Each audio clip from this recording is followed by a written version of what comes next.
Law enforcement agencies along border towns are preparing to help with enforcing immigration laws with the passing of Prop 314, also known as the Secure the Border Act. And some residents in border communities are now raising concern that the law may incite discrimination or harassment of immigrants.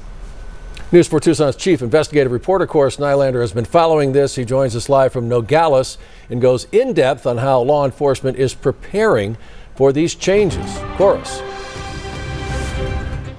Hey, well, Sean, here in Nogales, local police tell me they feel little will actually change, but nonetheless, they've been inundated with some phone calls from residents concerned about Proposition 314, mainly expressing concerns of potential racial profiling, something the police chief assures me would not happen.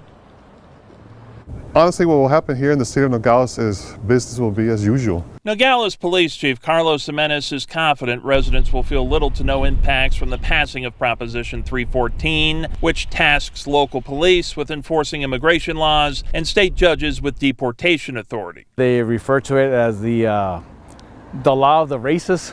Nogales City Council member Salo Bonilla also feeling concerns from residents, but believes the concerns are unfounded. I don't think anything is going to really change in this community. The measure passed with overwhelming support by voters, over 68% supporting it. Even here in the Democrat stronghold of Santa Cruz County, with a majority Hispanic population. It's been compared to Arizona's SB 1070, a law back in 2010 that was widely accused of causing racial profiling. We're not going to take any extra steps of any sort that would even be construed as racial profiling. Our officers don't have training on immigration issues. It's a whole different ball of wax. Santa Cruz County Sheriff David Hathaway feels the measure will face many legal challenges. If it becomes law, he fears racial profiling is a concern and worries about funding. The measure didn't include any plans to fund it.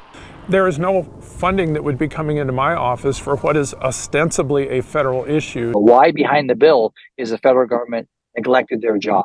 Cochise County Sheriff Mark Daniels agrees with the prop's premise, but he shares Hathaway's concerns about a lack of funding. He believes with Donald Trump as president, there will be little need for local resources on the border any longer, but feels Prop 314 brings assurances. We still have the ability to protect our citizens, so that's what we utilize that bill for.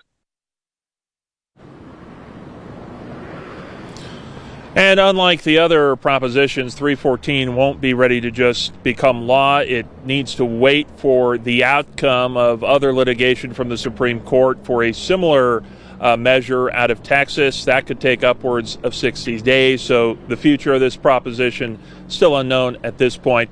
We'll keep you updated. Live from Nogales tonight, Corus Nylander, News 4 Tucson.